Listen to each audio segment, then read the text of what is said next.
Ang bigat ng kanyang mga talukap. Ang sakit ng kanyang ulo. Dahan-dahang iminulat ni Ara ang kanyang mga mata, at ang unang bumungad sa kanya ay isang kisaming puting-puti at hindi pamilyar. Napakalamig ng hangin. Nanggagaling ito sa air conditioner na halos walang tunog. Napabalikwas siya ng bangon. Doon niya naramdaman ang malambot na seda ng kumot na bumalot sa kanyang katawan.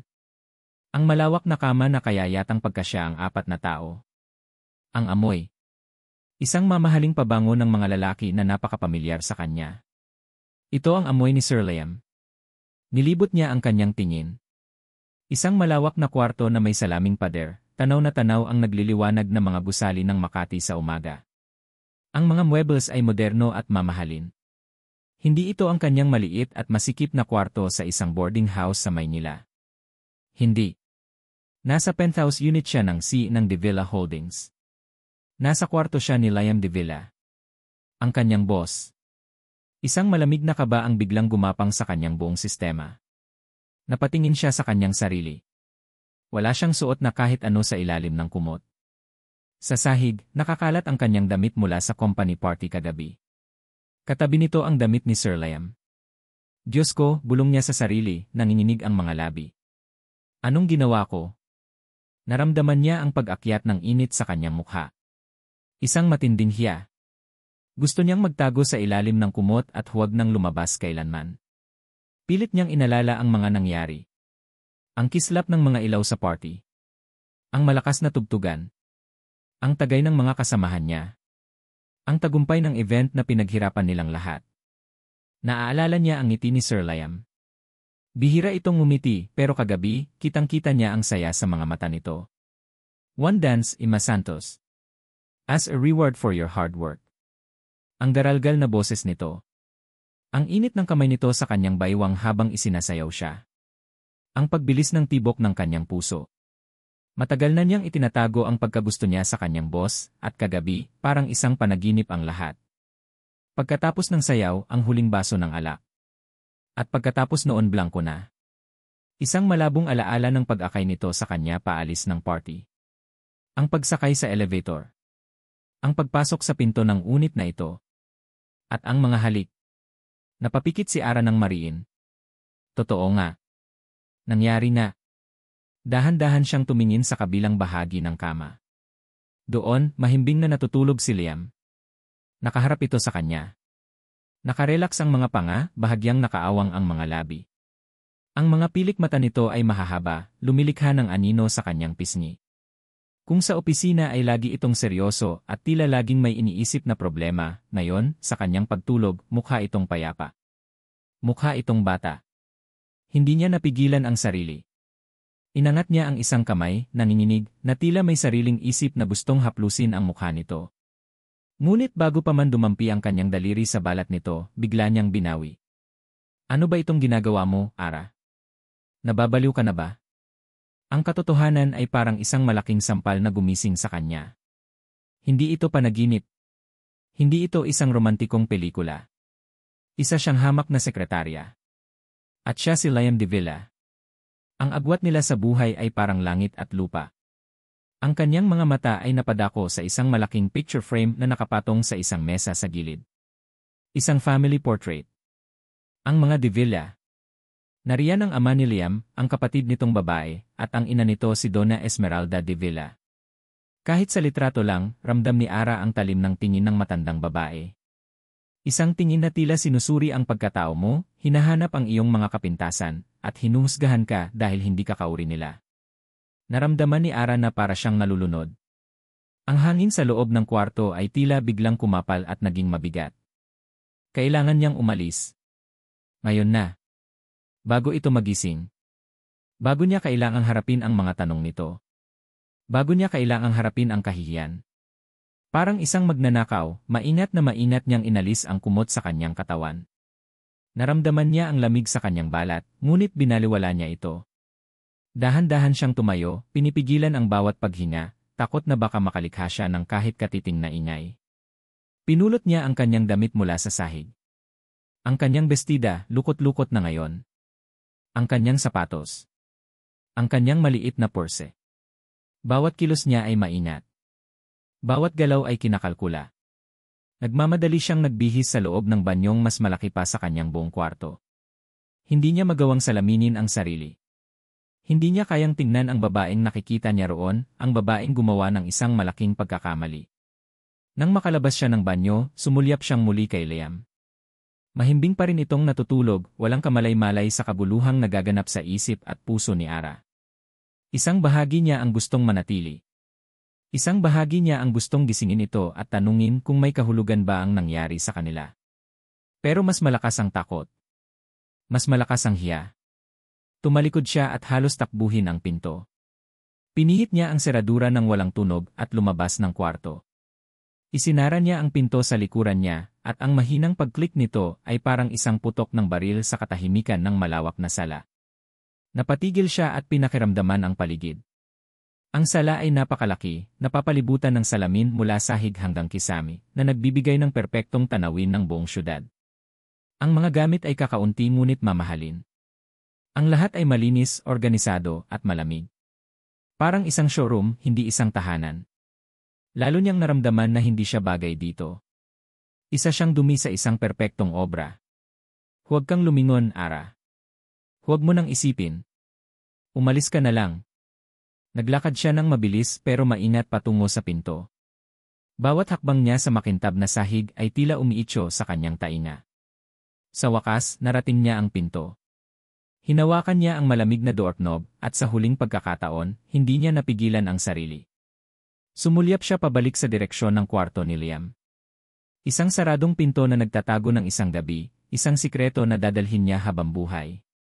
Naramdaman niya ang unti-unting pag-init ng kanyang mga mata. Isang butil ng luha ang pumatak mula sa kanyang kaliwang mata, mabilis niyang pinunasan ito gamit ang likod ng kanyang kamay. Tama na. Tapos na. Binuksan niya ang pinto at lumabas, isinarang muli ito ng may kasamang pinalidad. Mabilis ang kanyang paglakad sa pasilyo, patungo sa elevator. Habang naghihintay, panay ang kanyang pagtingin sa paligid, natatakot na baka may makakita sa kanya, isang kapitbahay, isang security guard. Nang bumukas ang pinto ng elevator, halos itulak niya ang sarili papasok. Pinindot niya ang EE para sa ground floor at sumandal sa pader, sa wakas ay nakahinga ng maluwag nang magsimula itong bumaba. Paglabas niya sa lobby, hindi siya nag-abalang batiin ang guard na magalang na tumango sa kanya. Tuloy-tuloy lang siya sa paglabas, sinalubong ng medyo malamig na hangin ng umaga at ng ingay ng mga sasakyang nagsisimula ng dumami sa kalsada. Nakahinga siya ng maluwag nang makasakay sa isang taxi. Saan po tayo, ma'am? Tanong ng driver. Sinabi niya ang address ng kanyang boarding house. Habang umaandar ang taxi, palayo sa marangyang gusali ng mga Devilla, doon na nagsimulang bumuhos ang kanyang mga luha. Tahimik lang siyang umiiyak sa sulok, nakatingin sa labas ng bintana, pinapanood ang pagdaan ng mga gusali, mga tao, mga buhay na ibang-iba sa pinanggalingan niya kagabi. Ang bawat patak ng luha ay para sa kahihiyan. Sa katangahan. At sa isang maliit, masakit na bahagi ng kanyang puso, para sa isang imposibleng pangarap na alam niyang kailanman ay hindi magiging totoo. Pagdating niya sa kanyang kwarto, isinara niya ang pinto at sumandal dito. Ang kanyang maliit na espasyo. Ang kanyang lumang kama.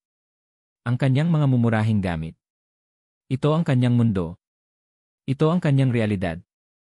Napaupo siya sa gilid ng kama, pagod na pagod ang katawan at kaluluwa. Ang kanyang mga mata ay napako sa isang puting sobre na nakapatong sa kanyang maliit na mesa. Ang kanyang resignation letter. Isinulat niya iyon noong nakaraang linggo pa. Isinulat niya iyon sa isang gabi ng pagod at bigat ng dibdib dahil hindi na niya kinakaya ang pressure na makita si Liam araw-araw na mahalin ito ng patago. Plinano na niyang ibigay iyon pero laging naduduwag sa huli. Pero ngayon ang lahat ay nagbago. Ang sulat na iyon ay hindi na lang isang pagpipilian. Ito na ang tanging paraan para makatakas. Dahan-dahan siyang tumayo, lumapit sa mesa, at dinampot ang sobre. Hinaplos niya ito. Ang desisyon ay buo na sa kanyang isip, matatag na parang bato. Kailangan niyang mawala. Kailangan niyang lumayo, hindi lang sa opisina, kundi sa buong buhay ni Liam Devilla. Ngayon, ang sulat na iyon ang nag-iisa niyang kaligtasan. Lumipas ang ilang linggo. Ang ingay at gulo ng Maynila ay napalitan ng payapang tunog ng mga alon na humahampas sa dalampasigan. Ang matatayog na gusali ay napalitan ng mga puno ng niyog na sumasayaw sa ihip ng hangin. Dito sa Barangay Tala sa El Nido, Palawan, sinubukan ni Ara na bumuo ng isang bagong buhay. Ara, may order sa table 3, sigaw ni Aling Nena, ang may-ari ng maliit na kainan kung saan siya ngayon nagtatrabaho. Opo, Aling Nena, mabilis niyang sagot at kinuha ang basahan para punasan ang isang mesang katatapos lang gamitin. Ang buhay dito ay simple. Sa umaga, tutulong siya sa paghahanda sa kainan. Sa tanghali, magsisilbi siya ng pagkain sa mga lokal at ilang turista. Sa hapon, kapag medyo humina na ang tao, upo siya sa may dalampasigan, pagmamasdan ang mga batang naghahabulan at ang mga bangkang pangisda na bumabalik mula sa laot. Payapa. Iyon ang salitang laging pumapasok sa isip niya. May kapayapaan dito na kailanman ay hindi niya naramdaman sa Maynila. Sinubukan niyang ibaon sa limot ang lahat. Ang gabi sa penthouse. Ang mukha ni Liam de Villa sa kanyang pagtulog. Ang kahihiyan. Pero may mga gabi, kapag mag-isa na lang siya sa kanyang maliit na nirerentahang kwarto, na bumabalik ang lahat. Ang alaala ay isang multo na patuloy siyang dinadalaw. Doon, niyayakap niya ang kanyang mga tuhod at tahimik na umiiyak hanggang sa makatulog. Isang hapon, habang nagpupunas siya ng mesa, isang pamilyar na amoy ang biglang naghatid ng kakaibang pakiramdam sa kanya. Ang amoy ng iniihaw na galunggong. Biglang umikot ang kanyang sikmura. Naramdaman niya ang pag-akyat ng asido mula sa kanyang tiyan. Napahawak siya sa mesa para suportahan ang sarili, at isang malamig na pawis ang namuo sa kanyang noo. Dati, paborito niya ang amoy na yon. Iyon ang amoy ng dagat, amoy ng probinsya. Ngayon, para itong lason na unti-unting pumapasok sa kanyang ilong at nagpapasama sa kanyang pakiramdam.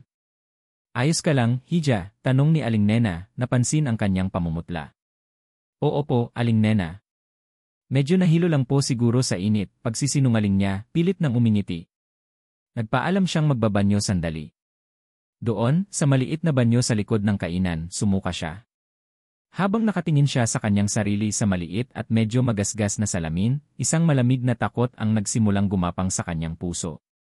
Hindi ito ang unang beses. Nitong mga nakaraang araw, lagi siyang nahihilo sa umaga. Lagi siyang maselan sa pagkain. Hindi. Impossible. Pilit niyang iwinaksi ang ideya sa kanyang isip. Stress lang siguro ito. O pagod. O baka hindi lang siya hiyang sa biglaang pagbabago ng klima at pamumuhay. Iyon lang siguro. Ngunit kinagabihan, hindi siya mapakali. Habang nakahiga sa kanyang papag, nagbibilang siya sa kanyang isip. Ilang linggo na nga ba ang nakalipas? 1, 2, 3, 4. 5 linggo. 5 linggo mula ng gabing iyon. At 5 linggo na siyang hindi dinadatnan ng kanyang buwanang dalaw. Napabalikwas siya ng bangon. Hindi. Hindi maaari. Kinabukasan, hindi na niya natiis. Ang pag-aalinlangan ay parang isang lason na unti-unting kumakain sa kanyang katinuan. Pagkatapos ng kanyang trabaho, naglakad siya papunta sa nag-iisang botika sa kanilang barangay. Bawat hakbang ay parang ang bigat. Bawat madaanan niyang tao ay tila nakatingin sa kanya, hinuhusgahan siya. O baka guni-guni niya lang iyon? Pabili po, sabi niya sa tindera, halos pabulong ang boses, hindi makatingin ng diretsyo. Ano yon, Ineng? Huminga siya ng malalim. Pregnancy test po. Naramdaman niya ang pag-init ng kanyang mga pisngi habang inaabot sa kanya ng tindera ang isang maliit na kahon. Mabilis niya itong ibinulsa at nagmamadaling umuwi ni hindi na lumingon pa. Sa loob ng kanyang kwarto, isinara niya ang pinto at ikinandado ito. Ang tibok ng kanyang puso ay napakabilis, halos mabingi siya sa lakas nito. Nanginginig ang mga kamay na binuksan niya ang kahon at binasa ang instruction. Simple lang. Pero para sa kanya, ito ang pinakamahirap na bagay na gagawin niya sa kanyang buong buhay. Pumasok siya sa kanyang maliit na banyo at ginawa ang kailangang gawin. Pagkatapos, inilapag niya ang maliit na puting stick sa ibabaw ng lababo. 2 minuto. Kailangan niyang maghintay ng 2 minuto. Ang pinakamahabang 2 minuto ng kanyang buhay. Hindi siya makatingin. Nakatayo lang siya roon, nakapikit, nagdarasal. Sana hindi. Parang awa niyo na, sana hindi. Sana pagod lang ito. Sana stress lang. Pero sa kaibuturan ng kanyang puso, alam na niya. Alam na niya bago pa man niya bilhin ang test kit. Nang sa wakas ay dumilat siya, dahan-dahan niyang ibinaba ang kanyang tingin. Isang linya. Nakahina siya ng maluwag. Ngunit pagkatapos ng ilang segundo, isa pang linya ang dahan-dahang lumitaw. Mas malabo ng kaunti pero malinaw na malinaw. 2 pulang linya. Positibo.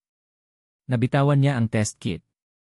Gumawa ito ng maliit na kalansing nang bumagsak sa sementadong sahig. Napaurong siya hanggang sa mapasandal sa pader. Dahan-dahan siyang napaupo sa sahig, nawalan ng lakas ang kanyang mga tuhod. Buntis siya. Magkakaanak siya. Isang anak na bunga ng isang gabing puno ng pagkakamali at kahihiyan. Isang anak na walang ama. Isang anak ni Liam De Villa. Ang lahat ng takot at pag-aalala na pilit niyang itinatago sa loob ng ilang linggo ay biglang bumuhos. Napahagulhol siya. Hindi isang tahimik na pag-iyak. Isang malakas, masakit na hagulhol na puno ng takot at kawalan ng pag-asa. Paano na? Anong gagawin niya? Nasa gitna siya ng kawalan, walang pera, walang pamilya na malalapitan. Paano niya bubuhayin ang isang bata ng mag-isa? Sa gitna ng kanyang pag-iyak, isang kamay niya ang kusang napahawak sa kanyang tiyan. Flat pa rin ito. Walang bakas ng buhay. Ngunit alam niyang nandoon ito. Isang maliit na tibok ng puso sa loob niya. Sa isang iglap, sa gitna ng takot, may isang kakaibang damdamin na lumitaw. Isang proteksyon. Isang biglaang pagmamahal na hindi niya maintindihan. Ito ang anak niya. Ang katotohanan iyon ay parehong nakakatakot at nakakamangha. Humigpit ang hawak niya sa kanyang tiyan. Ang mga luha ay patuloy pa ring dumadaloy, pero hindi na lang ito puro takot. May halo na itong determinasyon. Tumingin siya sa kawalan, ang kanyang mga mata ay puno ng luha, ngunit may bagong kislap. Ang kanyang mga labi ay nanginginig habang bumubulong sa hangin, sa sarili, at sa maliit na buhay sa loob niya. Paano na to? Paano kita bubuhayin mag-isa, anak? Lumipas ang mga buwan. Para sa lahat sa De Villa Holdings, si Liam De Villa ay bumalik sa dati. Ang CEO na kilala nila seryoso, mailap at laging nakatuon sa trabaho. Ang mga ngiti na panandaliang nasilayan noong company party ay tuluyan ng naglaho, napalitan ng isang pader na mas mataas at mas matibay pa kaysa dati. Pero sa loob ng kanyang mamahaling opisina, sa likod ng saradong pinto, ibang tao si Liam. Bawat araw, ang unang ginagawa niya ay tumingin sa bakanting upuan sa labas ng kanyang opisina. May bago ng sekretarya. Magaling ito, mabilis matuto at laging formal. Ngunit hindi ito si Ara. Ang bagong sekretarya ay hindi alam kung paano niya gusto ang kanyang kape, itim, walang asukal, at sobrang init. Hindi nito alam na kailangan niyang paalalahanan tungkol sa lunch meetings dahil lagi niyang nakakalimutan. Hindi nito kayang basahin ang nasa isip niya sa isang tingin lang. Minsan, sa gitna ng isang abalang araw, napapatingin siya sa desk na iyon at hinahanap ang isang pamilyar na ngiti. Ang malumanay na boses. Ang presensya na dahan-dahan niyang hindi na malayang naging bahagi na ng kanyang araw-araw na buhay. Pero wala na ito. Naglaho si Ara na parang bula. Isang araw pagkatapos ng party, ang natanggap na lang niya ay isang resignation letter na iniwan sa reception. Walang paliwanag. Walang paalam. Ang sakit ng pag-alis nito ay isang sugat na hindi gumagaling. Sa gabi, umuwi siya sa kanyang malaki at tahimik na penthouse, at ang katahimikan ay sumisigaw ng pangalan ni Ara. Ang amoy ng buhok nito ay tila naiwan pa rin sa kanyang unan. Sir Liam, sabi ng boses sa intercom, pinuputol ang kanyang pag-isip. Nandito po si Donna Esmeralda. Napabuntong hininga si Liam. Papasukin mo siya. Maya-maya, bumukas ang pinto at pumasok ang kanyang ina. Si Donna Esmeralda De Villa ay isang babaeng sanay sa kapangyarihan. Bawat kilos, bawat tingin ay may bigat. Liam, anak, bati nito, umupo sa silya sa harap ng kanyang mesa nang hindi na naghihintay na alukin. I heard about the new resort project in Cebu. It's a bold move. It's a necessary move, ma, sagot niya, malamig ang boses. Huwag mo akong tawaging ma sa ganyang tono, saway nito. I am here as your mother. Nag-aalala ako sa'yo. You've been different lately. Simula nang umalis ang sekretarya mong iyon. Napatiim ang bagang ni Liam. Wala siyang kinalaman dito. Isang matalim na ngiti ang sumilay sa labi ng kanyang ina. Talaga ba? Kung gayon, mas mabuti. It's time for you to move on. Nakita ko si Katrina noong isang araw. She looks wonderful. Nagtatanong siya tungkol sa'yo. Siguro ay dapat kayong mag-usap muli. For the sake of Buni Vecchi Tempi, for the sake of our families. Sa pagkarinig ng pangalan ni Katrina, isang galit ang biglang umakyat sa dibdib ni Liam. Itigil niyo yan, ma. Hindi na magyayari yon. Napatayo siya, ang boses niya ay biglang tumaas at umalingaw-ngaw sa loob ng opisina. Ilang beses ko bang kailangang sabihin sa inyo? Tapos na kami ni Katrina. Matagal na. Hindi na tinag si Donna Esmeralda. Sayang. She was perfect for you, for our family's reputation. She was perfect for your reputation, not for me, ganti ni Liam, ang galit ay may kasamang sakit. Natahimik ang kanyang ina. Tumayo ito at inayos ang kanyang damit. Bahala ka sa buhay mo, Liam. Pero tandaan mo, isang De Villa ka. May responsibilidad ka sa pangalan natin. Huwag mong hahayaang sirain yan ng isang kung sino-sinong babae lang. Pagkasabi noon, tumalikod na ito at umalis, iniwan si Liam na nanginginig sa galit at pagsisisi. Napaupo siyang muli, napasabunot sa sariling buhok. Naalala niya ang huling pag-uusap nila ni Katrina. Ang mga salitang tumatak sa kanyang isip at hanggang ngayon ay masakit pa rin. You're emotionally unavailable, Liam, sabi nito noon, may luha sa mga mata. Para akong nagmamahal ng isang magandang estatwa. Nandyan ka, perpekto sa paningin, pero malamig at walang pakiramdam. Hindi kita maramdaman. Noon, hindi niya naintindihan. Ang akala niya, sapat na ang pagbibigay ng lahat ng material na bagay. Ngayon, naiintindihan na niya. At natatakot siya. Natatakot siyang baka ganoon din ang naramdaman ni Ara. Baka yon ang dahilan kung bakit ito umalis. Dahil isa siyang magandang estatwa, malamig at walang buhay. Dahil natakot niya ito. Hindi. Hindi siya papayag na mangyari ulit iyon. Kinuha niya ang isang maliit, itim na cellphone mula sa drawer ng kanyang mesa. Isang unregistered na telepono na tanging isang tao lang ang nakakaalam ng numero. Binuksan niya ito at tiningnan ang huling text message mula sa numerong iyon, 1 linggo na ang nakalipas. Sir, negative pa rin po sa lahat ng probinsya sa Luzon. Proceeding to Visayas as per your instruction. Halos mawalan na siya ng pag-asa. Paano mo hahanapin ang isang taong ayaw magpahanap? Pero hindi siya susuko. Hindi sa pagkakataong ito. Maya-maya, habang nakatitig siya sa kawalan, biglang nag-vibrate ang itim na cellphone.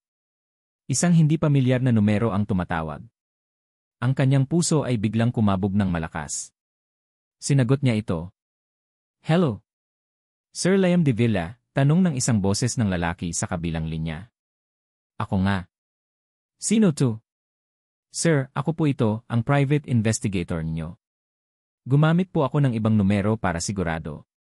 Pasensya na po sa istorbo. Napaupo ng tuwid si Liam. Ang kanyang mga kamay ay nanlamig. May balita ka na ba? Narinig niya ang pagbuntong hininga ng investigador sa kabilang linya.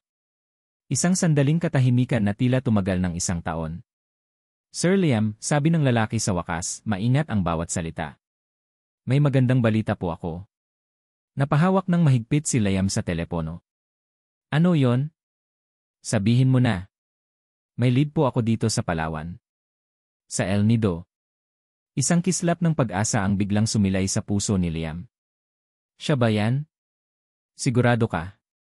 Isang babae po na kamukhang-kamukha ni Emma Ara Santos, ayon sa mga source ko, patuloy ng investigador. Nag-atubili ito sandali na tila may idudugtong pa. Sir, may isa pa po. Ano, hindi na makapaghintay na tanong ni Liam. Sir Buntis po. Lumipas pa ang ilang buwan. Ang dating patag na tiyan ni Ara ay isa ng maliit na umbok na hindi na maitatago sa ilalim ng kanyang maluluwag na bestida.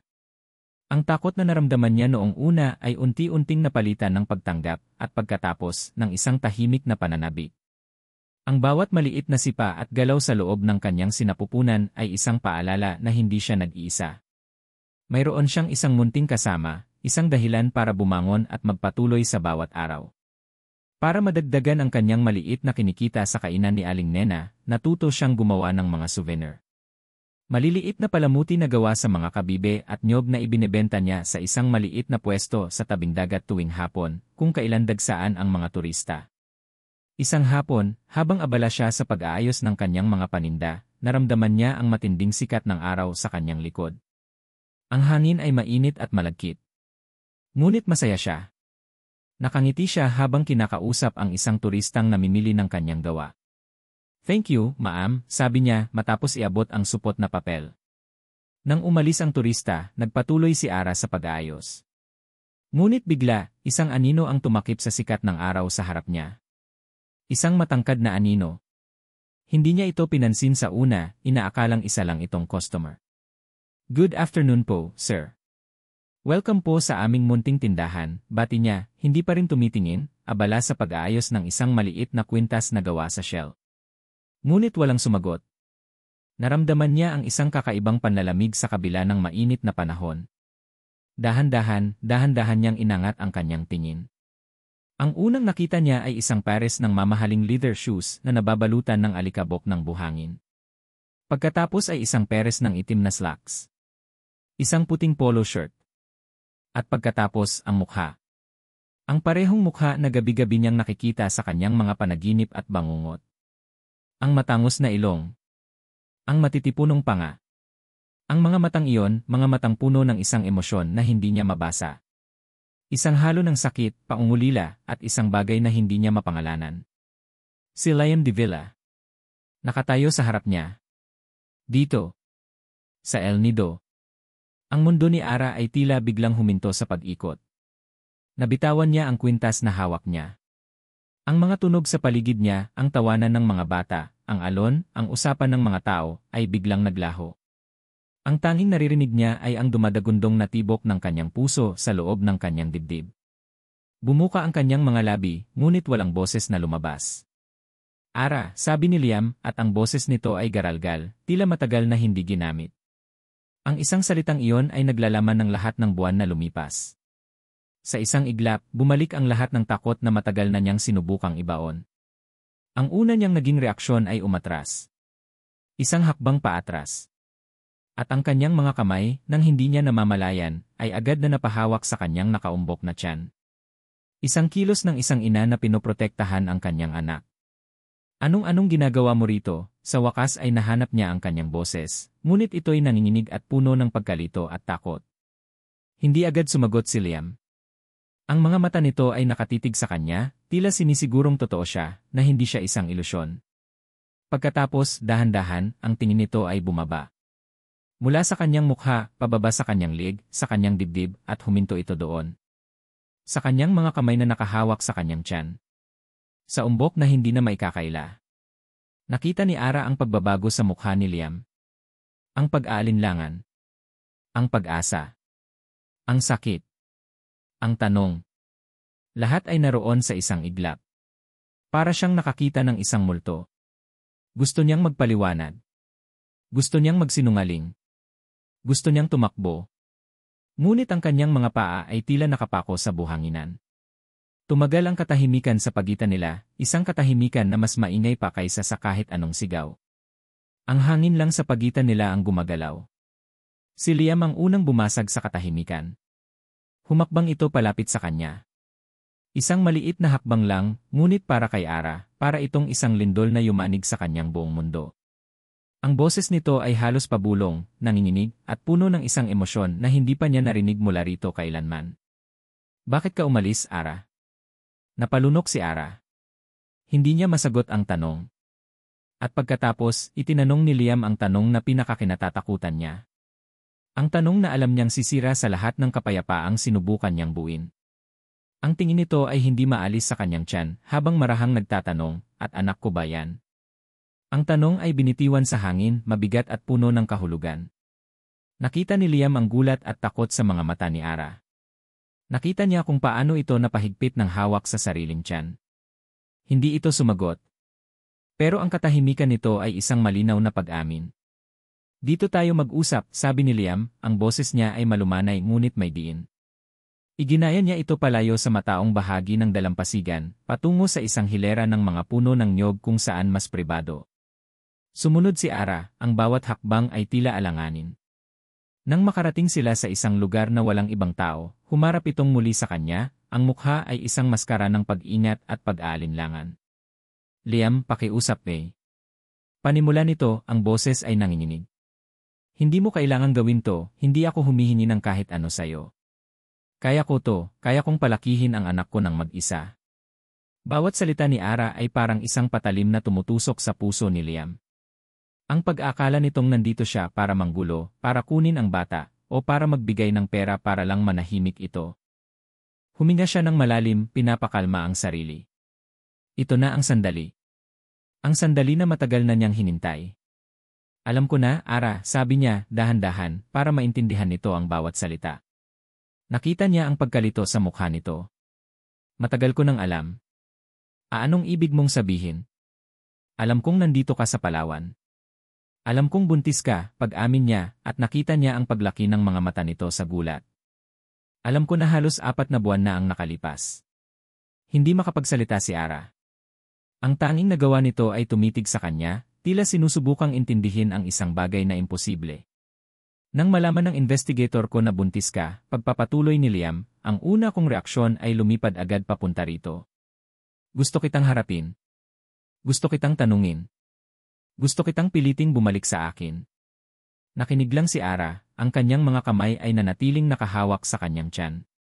Pero hindi ko ginawa, sabi ni Liam, at isang ngiti na puno ng pait ang sumilay sa kanyang mga labi. Dahil naalala ko kung bakit ka umalis. Dahil natakot kita. Dahil nasanay akong idaan sa pera at kapangyarihan ng lahat. Kung pupunta ako rito noon, mas lalo ka lang matatakot. Mas lalo mo lang isipin na gusto kong kontrolin ang buhay mo. Kaya ano? Hinayaan mo lang, tanong ni Ara, ang boses ay halos pabulong. Umiling si Liam. Lumapit siya sa isang bench na gawa sa kawayan at kinuha ang isang brown na folder na kanina pa niya dala. Iniabot niya ito kay Ara. Nag-aalangan man ay kinuha ito ni Ara. Binuksan niya ito at ang nakita niya sa loob ay nagpahinto sa kanyang paghinga. Mga dokumento. Mga resibo. Isang kasulatan na nagsasabing ang lahat ng pagkakautang ng kanyang ama dahil sa pagsusugal ay bayad na. Lunas. Ang nagbayad, isang anonymous benefactor. Inangat ni Ara ang kanyang tingin kay Liam, ang kanyang mga mata ay nanlalaki sa hindi makapaniwalang tanong. Bago kita harapin, gusto ko munang siguraduhin na wala nang pwedeng gamitin laban sa'yo, paliwanag ni Liam, ang boses niya ay seryoso at puno ng sinseridad. Ayokong may manunumbat sa pamilya mo. Ayokong may humahabol sa kanila. Gusto kong kapag nag-usap tayo, malaya ka nang magdesisyon. Walang takot. Walang utang na loob. Napatingin muli si Ara sa mga papel, pagkatapos ay kay Liam. Ang pader na matagal niyang binuo sa paligid ng kanyang puso ay nagsimulang magpakita ng mga bitak. Bakit, tanong niya, ang boses ay basag na. Bakit mo ginawa to? Because I wanted to give you space, sabi ni Liam, at sa pagkakataong ito, humakbang siya palapit, tinitingnan si Ara ng diretsyo sa mga mata. Gusto kong patunayan sa'yo na hindi lang pera ang kaya kong ibigay. Kaya kong maghintay. At kaya kong matutong umintindi. Ara, ang gabing iyon hindi iyon pagkakamali para sa akin. Iyon ang gabing nalaman kong hindi ko na kayang mabuhay nang wala ka. Ang mga salitang iyon. Ang mga salitang matagal nang gustong marinig ni Ara, ngunit hindi niya inakalang maririnig kailanman. Ang lahat ng lakas na pinanghawakan niya sa loob ng maraming buwan ay biglang naglaho. Ang pader ay tuluyang gumuho. Nagsimulang mamasa ang kanyang mga mata. At pagkatapos, tuluyan na siyang napahagulgol. Hindi dahil sa takot o sakit, kundi dahil sa isang emosyon na mas malakas pa, ginhawa. Pagkalinga. At pag-ibig. Sa isang iglap, nawala ang agwat sa pagitan nila. Lumapit si Liam at niyakap siya ng mahigpit. Isang yakap na puno ng pangungulila, pagsisisi, at pangako. Isinubsob ni Ara ang kanyang mukha sa dibdib nito, hinahayaang dumaloy ang lahat ng luha, hinahayaang hugasan nito ang lahat ng takot at pag-aalinlangan.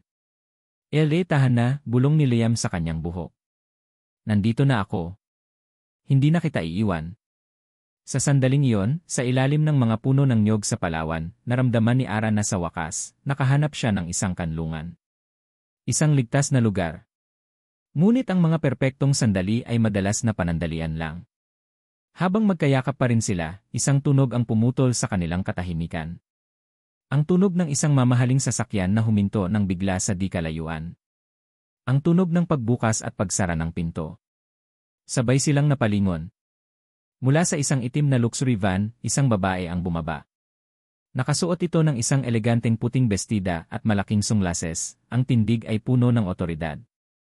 Sa likod nito, isa pang babae ang sumunod, maganda, sopistikada, at may mapanuring tingin.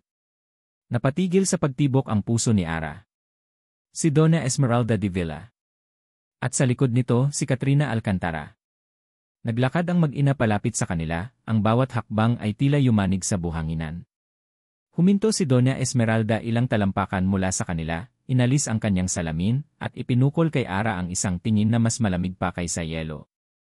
Liam, anak, sabi nito, ang boses ay matigas at puno ng hindi maitagong galit. What is the meaning of this? Ang malamig at matigas na boses ni Donna Esmeralda ay parang isang malaking bato na bumagsak sa katahimikan, winasak ang panandaliang kapayapaan na naramdaman ni Ara. Agad siyang humiwalay sa pagkakayakap ni Liam, pakiramdam niya ay bigla siyang nahubaran sa harap ng dalawang babae. Ang init na naramdaman niya kanina ay napalitan ng isang nanunuot na ginaw. Ma, anong ginagawa ninyo rito? Tanong ni Liam, ang boses ay nagulat ngunit mabilis na napalitan ng pagkabahala. Inilagay niya ang kanyang sarili sa pagitan ni Ara at ng kanyang ina, isang kilos na tila isang pader na poprotekta sa kanya. Pero ang mga mata ni Donna Esmeralda ay hindi nakatingin kay Liam. Nakapako ito kay Ara, sinusuri siya mula ulo hanggang paa, at huminto sa kanyang nakaumbok na tiyan. Isang tingin na puno ng pandidiri. So, totoo nga, sabi ng matandang babae, ang boses ay puno ng lason. Nagawa mong paikutin ang anak ko. Ang galing. Napakagaling na gold digger. Ma, stop it, saway ni Liam, ang galit ay malinaw na sa kanyang boses. Ngunit si Katrina, na nakatayo sa likod ni Donna Esmeralda, ay ngumisi. Hayaan mo na siya, Liam. Sinasabi lang naman ni Tita Esmeralda ang totoo. Lumapit ito, ang mga mata ay mapanlait habang tinitingnan si Ara. Look at you. Dito ka lang pala nababagay sa putikan. Akala ko ba matalino ka? Anong nangyari? Ginamit mo ang katawan mo para lang umangat sa buhay. Katrina, sigaw ni Liam, ang kanyang mga kamay ay naikuyom sa galit. Hindi makapagsalita si Ara. Ang bawat salita ay parang isang sampal. Ang lahat ng kanyang insecurities, lahat ng kanyang kinatatakutan, ay isinisigaw ngayon sa mukha niya. Naramdaman niyang lumiliit siya, bumabalik sa pagiging isang hamak na sekretarya na walang karapatang tumayo sa tabi ng mga taong tulad nila. Napayuko siya, niyakap ang sarili, nais na lang maglaho sa sandaling iyon. Huwag mo siyang pagsalitaan ng ganyan, sabi ni Liam, ang boses ay mababa at mapanganib. Isa pang salita laban sa kanya, ma, at kakalimutan kong ina kita. Isang sarkastikong tawa ang kumawala kay Donna Esmeralda. Talaga? Ipagpapalit mo ang pamilya mo para sa babaeng ito. Para sa isang pagkakamali. Hindi siya pagkakamali, giit ni Liam, ang kanyang boses ay umalingaw-ngaw. Siya at ang magiging anak namin ang pamilya ko. Ang mga salitang iyon ay dapat nagbigay ng lakas kay Ara. Ngunit sa halip, mas lalo lang siyang natakot. Dahil nakita niya ang determinasyon sa mga mata ni Donna Esmeralda. Isang determinasyon na sisirain ang lahat para lang makuha ang gusto nito. Umalis na kayo, sabi ni Liam. Umalis na kayo bago pa ako makagawa ng isang bagay na pagsisisihan nating lahat. Tiningnan ni Donna Esmeralda ang kanyang anak, pagkatapos ay ibinalik ang tingin kay Ara. May isang malamig na kalkulasyon sa kanyang mga mata. CJ. Aalis kami. Pero, sabi nito, ang boses ay bumaba na tila isang babala, ikaw, turo nito kay Ara, mag-uusap pa tayo. Pagkasabi noon, tumalikod na ang mag-ina at bumalik sa kanilang sasakyan. Iniwan nila ang isang mabigat at nakakalasong katahimikan. Ara, ayos ka lang, tanong ni Liam, puno ng pag-aalala, hinawakan ang kanyang braso. Hindi siya sumagot. Nanginginig siya. Ang lahat ng pag-asang nagsimulang sumibol sa kanyang puso kanina ay para bang binunot at tinapak-tapakan. Kinagabihan, habang tinutulungan siya ni Liam na mag-impake sa kanyang maliit na kwarto, nagpasya silang lumipat sa isang mas ligtas na lugar, isang text message ang natanggap ni Ara mula sa isang hindi kilalang numero. Magkita tayo sa tapat ng simbahan. Mag-isa ka lang. Kung hindi, alam mo na ang mangyayari.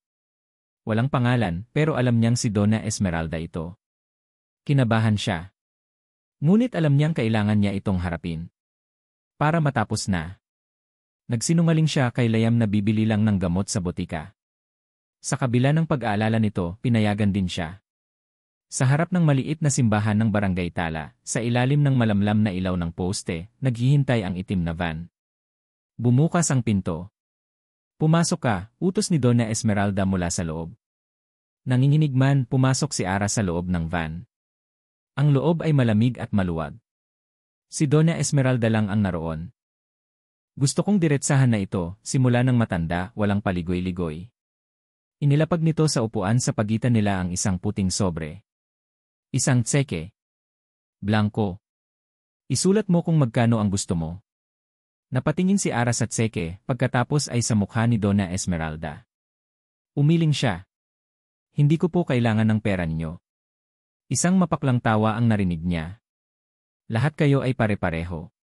Lahat kayo ay may presyo.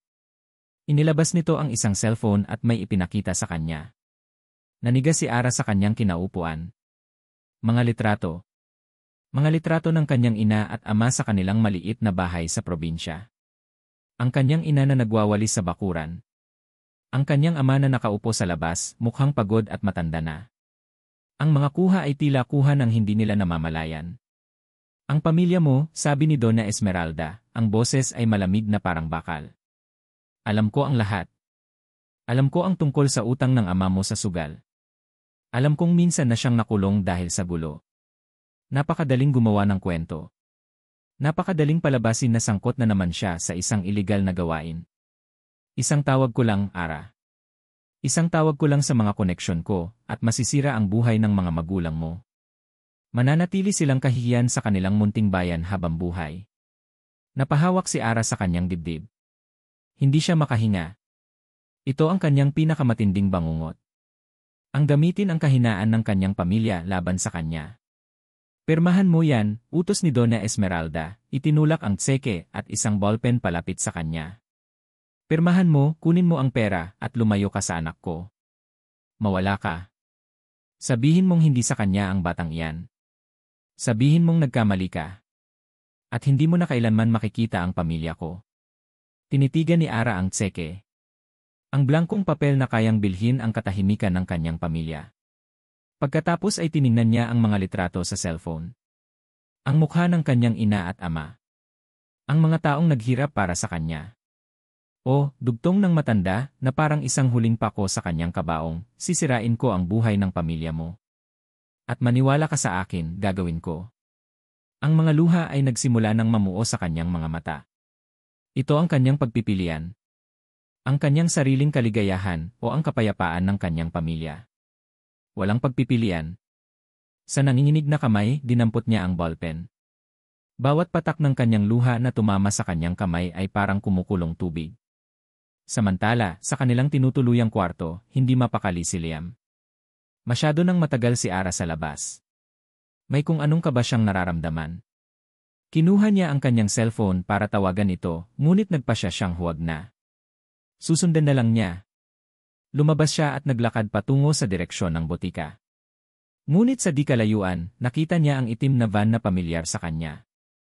Ang van ng kanyang ina. At nakita niya si Ara na bumababa mula rito. Nagtago siya sa isang madilim na sulok. Nakita niya ang pagkuyom ng mga palad ni Ara, ang pagpunas nito sa kanyang mga luha. Nakita niya ang itsura ng isang taong nawalan ng lahat. Alam niyang may ginawa ang kanyang ina. Isang bagay na masama. Isang bagay na tuluyang sumira sa babaeng mahal niya. Pagbalik ni Ara sa kwarto, nakita niya si Liam na naghihintay, ang mukha nito ay seryoso at puno ng pag-aalala. Ngunit si Ara ay nagsuot ng isang maskara. Isang malamig at walang emosyon na maskara. Sinimulan niyang iligpit ang ilang gamit na nakakalat pa, hindi tumitingin kay Liam. Saan ka galing? Tanong ni Liam, ang boses ay mahinahon pero may bigat. Diyan lang, sagot ni Ara, maikli at malamig. Naramdaman ni Liam ang pader na biglang itinayo ni Ara sa pagitan nila. Ito ang parehong pader na nakita niya noong umaga na ito umalis sa kanyang penthouse. Ngunit ngayon, alam na niyang may mas malalim na dahilan. Nag-usap kayo ng mommy, sabi ni Liam. Hindi ito tanong, kundi isang pahayag. Napatigil sa pag-aayos si Ara. Humarap siya kay Liam, ngunit ang mga mata niya ay walang buhay. At tama siya. Kumulot ang noo ni Liam. Anong tama siya? Tama ang mommy mo, sabi ni Ara, ang boses ay matigas, pilit na pinatatatad. Hindi tayo bagay, Liam. Tingnan mo tayo. Tingnan mo ako. Isa ka lang gintong pangarap na napaglaruan ko sandali, pero kailangan ko ng gumising. Bawat salita ay parang suntok sa sikmura ni Liam. Hindi totoo yan. Huwag mong sabihin yan. Totoo, git ni Ara, bahagyang tumaas ang boses. Tinanggap ko na ang pera niya. Aalis ako. Lalayo ako sayo. Ito ang tama. Ito ang dapat. Hindi makapaniwala si Liam. Pera. Ganoon lang kadali para kay Ara. Hindi. Kilala niya si Ara. O akala niya lang ba yon? Pero nakita niya kanina ang itsura nito pagbaba ng van. Ang itsura ng isang taong sinaktan. Isang taong tinakot. Humakbang siya palapit, hinawakan ang mga balikat ni Ara. Pilit niya itong hinarap sa kanya. Look at me, Ara. Umiwas ng tingin si Ara. Bitawan mo ako. Hindi, sabi ni Liam, mas humigpit ang hawak niya. Look at me and tell me you don't love me. Sabihin mo sa akin na pera lang ang habol mo. Tumingin ka sa mga mata ko at sabihin mo. Hindi ako maniniwala hanggat hindi ko nakikita sa mga mata mo. Pilit na nagpumigla si Ara, pero hindi siya binitawan ni Liam. Ang pagpupumilit nito ang tuluyang sumira sa depensang binuo ni Ara. Ang lakas na ipinapakita niya ay biglang gumuho. Napahikbi siya, at pagkatapos ay tuluyan ng napahagulgol. Ang mga luha na kanina pa niya pinipigilan ay bumuhos na parang isang sirang dam. Binitawan mo na sana ako, sabi niya sa gitna ng pag-iyak. Mas madali sana kung binitawan mo na lang ako. Niyakap siya ni Liam. Anong ginawa niya sa'yo? Ano nang sinabi niya? Sabihin mo sa akin, Ara. Pakiusap. Sa yakap ni Liam, naramdaman ni Ara ang kaligtasan. At doon, sa gitna ng kanyang mga hikbi, ikinuwento niya ang lahat. Ang tungkol sa blangkong tseke. Ang tungkol sa mga litrato ng kanyang mga magulang. Ang tungkol sa banta na sisirain ang buhay ng kanyang pamilya. Habang nagsasalita si Ara, naramdaman ni Liam ang isang galit na namumuo sa loob niya. Isang galit na hindi pa niya naramdaman kailanman. Isang malamig at nakakapasong galit na nakatuon sa sarili niyang ina. Paano nagawa ng kanyang ina na maging ganito kasama? Paano nito nagawang gumamit ng ganito karuming paraan para lang sirain ang isang taong walang kasalanan? Nang matapos magkwento si Ara, humiwalay si Liam sa yakap. Pinunasan niya ang mga luha sa pisngi ni Ara gamit ang kanyang hinlalaki. Ang kanyang mga mata ay nag-aapoy sa determinasyon. Tapos na ang pagtatago, sabi niya, ang boses ay matigas na parang bato. Tapos na ang pagtakas. Kinuha niya ang kanyang cellphone mula sa bulsa. Hinanap niya ang numero ng kanyang ina. At pinindot niya ang call button. Anong ginagawa mo? Tanong ni Ara, puno ng takot. Tinatapos ko na to, sagot ni Liam. Itinapat niya ang telepono sa kanyang tainga, at pinindot ang loudspeaker para marinig ni Ara ang lahat. Pagkatapos ng ilang ring, sumagot ang boses sa kabilang linya. Liam? Akala ko ba nagkakaintindihan na tayo? Ngayon pa lang tayo magkakaintindihan, ma, sabi ni Liam, ang boses ay malamig at walang emosyon. Narinig ko ang alok mo kay Ara. At ngayon, ako naman ang may alok sa'yo. Narinig nila ang katahimikan sa kabilang linya. Ma, pumili ka, pagpapatuloy ni Liam, ang bawat salita ay may bigat. Ang mana at apelyidong de Villa o ang pagiging anak ko. Liam, huwag kang magsalita ng ganyan. Nababaliw ka na ba dahil sa babaeng yan? Hindi ako nababaliw, mangayon lang ako naging ganito kasigurado sa buong buhay ko. Dahil mula ngayon, si Ara at ang anak namin ang pamilya ko. Ang pamilyang pinili ko. At kung kailangan kong iwan ang lahat para sa kanila, ang pera, ang kumpanya, ang pangalan, gagawin ko. Gagawin ko ng walang pag-aalinlangan. Narinig nila ang paghinga ng malalim ni Donna Esmeralda. Ang katahimikan ay puno ng tensyon. Kaya pumili ka, ma, ang kayamanan mo o ang kaisa-isa mong anak na lalaki. Dahil hindi mo pwedeng makuha ang pareho. Hindi na. Walang sagot. Pagkatapos ng ilang sandali, ibinaba ni Liam ang tawag. Isang nakabibinging katahimikan ang pumuno sa kwarto. Humarap si Liam kay Ara. Ang galit sa kanyang mga mata kanina ay napalitan ng isang malambot at determinadong pagmamahal. Hinawakan niya ang mga kamay ni Ara. Hindi na tayo tatakas, mahal, sabi niya, ang salitang mahal ay lumabas sa kanyang bibig sa unang pagkakataon, natural at puno ng kahulugan. Lalaban tayo. Magkasama. Napatingin si Ara sa mga mata ni Liam. Sa unang pagkakataon, hindi takot ang nakita niya, kundi lakas. Ang lakas na handang isuko ang lahat para sa kanya. At sa sandaling iyon, alam niyang hindi na siya nag-iisa sa laban na ito. Lumipas ang halos 1 taon. Ang hangin sa Palawan ay kasing init at kasing payapa pa rin. Ngunit para kay Ara, ang lahat ay nagbago. Nakaupo siya sa isang banig sa buhanginan, sa ilalim ng lilim ng isang malaking puno ng talisay. Mula sa kanyang kinaupuan, tanaw niya ang 2 pinakamahalagang tao sa kanyang buhay. Si Liam, na nakasuot lang ng simpleng shorts at t-shirt, ay karga-karga ang kanilang anak. Si Leo. Isang mabilog at malusog na sanggol na may mga matang katulad ng sa kanyang ama. Marahan na idinuduyan ni Liam si Leo, habang umaawit ng isang kantang pampatulog na wala sa tono. Twinkle, twinkle, little star. Bulong nito at napangiti si Ara. Ang makapangyarihang CEO ng De Villa Holdings, na kayang takutin ang isang buong boardroom sa isang tingin lang, ay hindi kayang tamaan ang nota ng isang simpleng nursery rhyme. Pagkatapos ng gabing iyon ng pagtutuos, tinupad ni Liam ang kanyang sinabi. Hindi na sila tumakas. Hinarap nila ang lahat. Umuwi sila sa Maynila, hindi para makipag-ayos, kundi para ayusin ang mga dapat ayusin. Pansamantalang ipinasa ni Liam ang pamamahala ng kumpanya sa kanyang tiyuhin. Ibinenta niya ang kanyang penthouse. Inilipat niya ang malaking bahagi ng kanyang personal na yaman sa isang trust fund para sa kinabukasan ni Leo. Pinutol niya ang ugnayan sa kanyang ina. Isang desisyon na masakit, ngunit kailangan. Pagkatapos, bumalik sila sa Palawan. Hindi bilang mga taong nagtatago, kundi bilang mga taong pinili ang isang simpleng buhay. Bumili si Liam ng isang maliit na bahay malapit sa dalampasigan, isang bahay na may malaking bintana para laging nakikita ang dagat. Doon, sa payapang lugar na yon, isinilang ni Ara si Leonardo Leo de Villa Santos. Nakatitig lang si Ara sa mag-ama, ang puso niya ay puno ng isang kaligayahan na hindi niya akalaing posible. Ang lahat ng sakit, lahat ng takot, lahat ng luha, ay tila naglaho na, napalitan ng isang kapayapaang hindi matutumbasan ng kahit anong yaman. Maya-maya, naramdaman niyang may tumayo sa kanyang likuran. Hindi niya kailangang lumingon para malaman kung sino ito. Si Aling Nena. Ang ganda nilang tingnan, sabi ng matanda, umupo sa tabi ni Ara. Ngumiti si Ara. Opo, Aling Nena. Sobra. Alam mo, Hija, pagpapatuloy ni Aling Nena, noong una kang dumating dito, nakita ko ang takot sa mga mata mo. Isang takot na pamilyar sa akin. Pero ngayon, ang nakikita ko na lang ay pagmamahal. Napatingin si Ara kay Aling Nena, at isang tahimik na pasasalamat ang namutawi sa kanyang mga mata. Si Aling Nena ang naging surrogate mother niya sa lugar na yon. Salamat po sa lahat, Aling Nena. Wala yon, sabi ng matanda, tinapik ang kanyang kamay.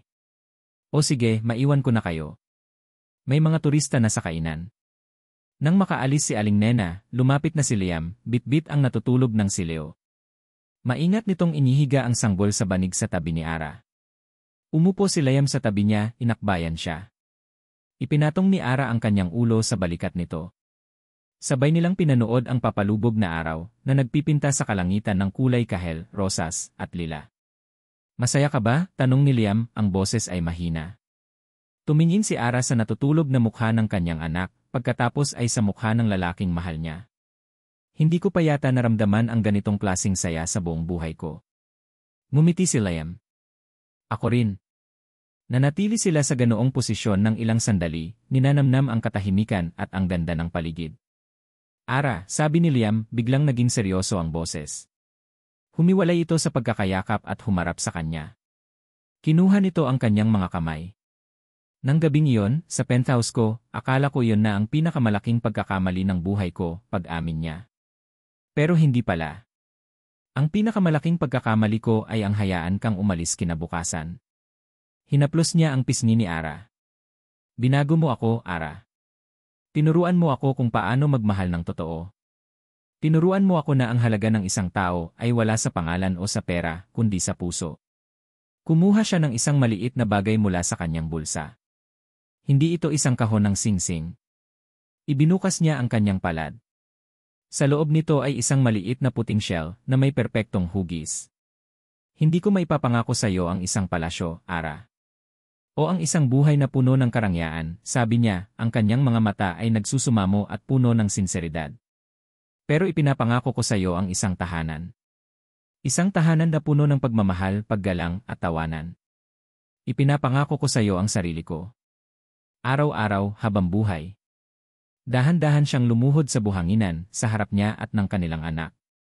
Will you marry me, Ara Santos? Tanong niya, ang boses ay nanginginig sa emosyon. Will you be in my home? Ang mga luha ay muling dumaloy sa mga mata ni Ara. Ngunit sa pagkakataong ito ay purong luha ng kaligayahan. Hindi niya kailangan ng diamante. Ang kailangan lang niya ay ang lalaking ito. Ang pamilyang ito. Tumango siya, hindi makapagsalita.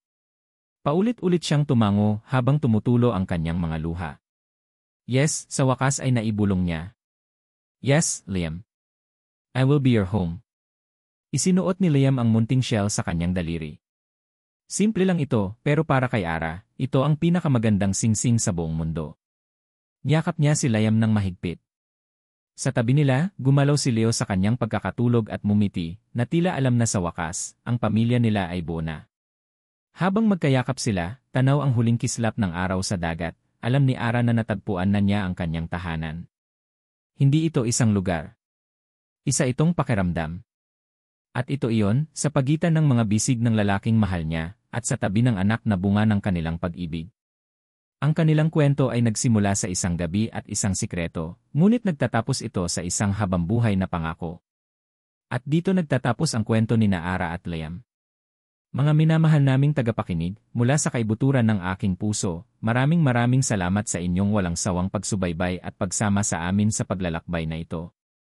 Habang isinusulat ko ang bawat kabanata, naramdaman ko ang bawat takot, bawat pag-aalinlangan, at bawat patak ng luha ni Ara. Naramdaman ko ang bawat pangungulila, pagsisisi, at determinasyon ni Liam. Ang kanilang kwento ay naging bahagi na rin ng aking puso, at isang karangalan na maibahagi ito sa inyo. Higit sa lahat, sana ay may naiwan sa inyo ang mensahe ng kanilang pag-ibig. Isang paalala na ang tunay na pagmamahal ay hindi lang nasusukat sa pagharap sa mga hamon mula sa labas, kundi sa tapang na harapin ang mga sarili nating kahinaan. Ito ay tungkol sa paghilom sa mga sugat ng nakaraan, at sa pagkatutong maniwala na tayong lahat, anuman ang ating pinanggalingan, ay karapat-dapat sa isang wagas at tapat na pag-ibig. Ang tunay na tahanan ay hindi palaging isang lugar. Minsan, ito ay isang tao. Minsan, ito ay ang kapayapaan na nararamdaman mo kapag kasama mo ang taong nagbibigay sa iyo ng lakas para maging ikaw. Inaanyayahan ko kayong iwan ang inyong mga saloobin sa comment section sa ibaba. Ano ang pinakapaborito ninyong eksena? Anong aral ang inyong napulot mula kina Ara at Liam? Nais naming marinig ang inyong mga boses. Hanggang sa susunod nating kwento. Muli, maraming salamat po.